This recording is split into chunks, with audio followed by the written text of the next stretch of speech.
भी जुड़े हुए हैं। महेश भाई, आपका रुख क्या है? क्या आपको लगता है कि अब फायदा उठाने की रेस शुरू हो गई है, मुद्दा गायब हो चुका है और वही हो रहा है इस वक्त महाराष्ट्र में? देखिए राजू जी, मुझे ऐसा लगता है कि फायदा उठाने के लिए ही हिंदी अनिवार्य करने का आदेश बीजेपी की सरकार की तरफ से लाया गया।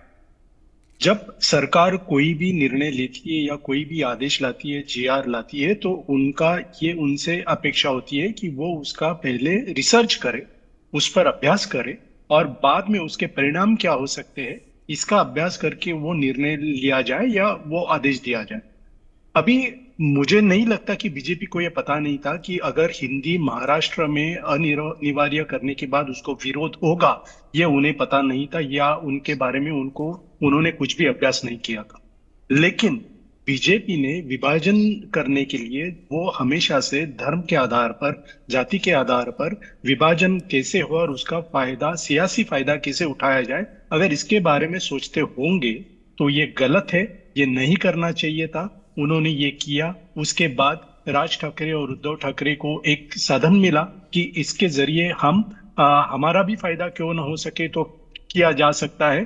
और इसमें हुआ क्या कि मराठी और गैर मराठी, ये दो भाषियों में एक विभाजन जैसा हुआ महाराष्ट्र में। और हम देख रहे हैं, मतलब बड़े तौर पे नहीं हुआ है लेकिन अभी सब न्यूज चैनल्स पर ये न्यूज आ रही है कि कभी किसी को मारा जा रहा है, कहीं किसी को जबरदस्ती की जा रही है, कहीं किसी को गाली गलौज हो रही है।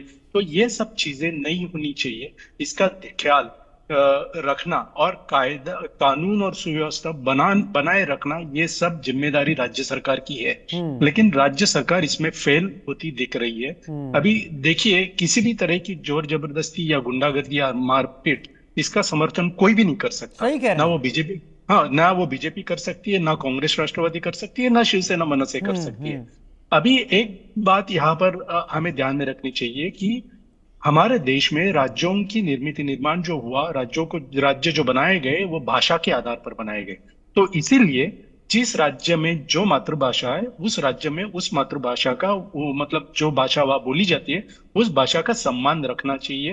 वहाँ के निवासियों ने भी रखना चाहिए और बाहर से आए लोगों ने भी रखनी मैं चाहिए। सहमत हूं आपके अब साथ। हाँ, तो अब अगर आप देखिए, उत्तर प्रदेश में, बिहार में हिंदी, अवधी, मगधी, ये भाषाएं बोली जाती हम्म। है। उनका सम्मान वहां पर सभी ने रखना चाहिए और उन भाषाओं का सम्मान महाराष्ट्र में भी रखना चाहिए। अगर महाराष्ट्र में मराठी भाषा है, गुजरात में गुजराती भाषा है, तो वहां के भाषाओं का सम्मान रखना चाहिए, आपका क्योंकि एकदम एकदम वहां से के लोगों। एकदम सहमत हूं महेश भाई, आपसे एकदम सहमत हूं। साजिद रशीदी जो बात कह रहे थे वो सम्मान की बात पर नहीं कह रहे थे। साजिद रशीदी सम्मान रख रहे थे, लेकिन वो कह रहे थे कि जबरन थप्पड़ मारकर ये चीजें नहीं बुलवाई जा सकती। और ऐसा लोगों ने अभी हमारे साथ इस प्रोग्राम में कहा। मैं मुनाफ हकीम का रुख करूंगा, वो महाराष्ट्र से ही हैं। मुनाफ जी, आपको आपको क्या लगता है, इस सारे मुद्दे को जिंदा जानबूझकर रखा जा रहा है? ऐसा कुछ है नहीं, लेकिन फिर भी लोग तो दिख ही रहे हैं तस्वीरों में हमें। देखिए, महेश चौहान साहब ने बहुत तफसील से बात की और उन्होंने बता दिया है कि इसमें जिम्मेदार कौन है। हम्म।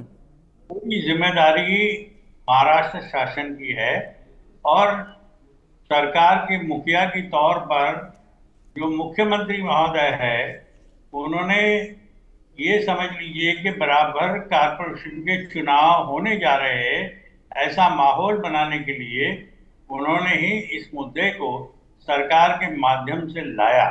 हम्म। मराठी भाषा जो है महाराष्ट्रियन लोगों की भाषा है।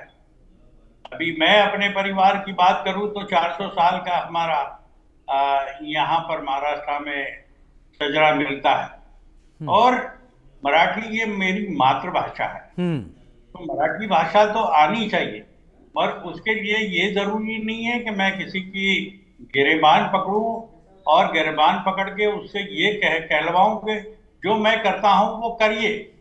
और ये सिलसिला पूरे देश भर में, जैसे हमारे साथ के जो लोग कह रहे थे कि देश भर में एक पैगाम जो है ऊपरी सतह से ये दिया गया है कि आपको माहौल खराब करना है देश का, ताकि मूल जो हमारे मुद्दे हैं, बेरोजगारी है, महंगाई है और हमारी सुरक्षा जो है, उन मूल मुद्दे को अगर आवाम उठ के पूछना शुरू करे, इससे बेहतर यह है कि इनको आपस में उलझाओ।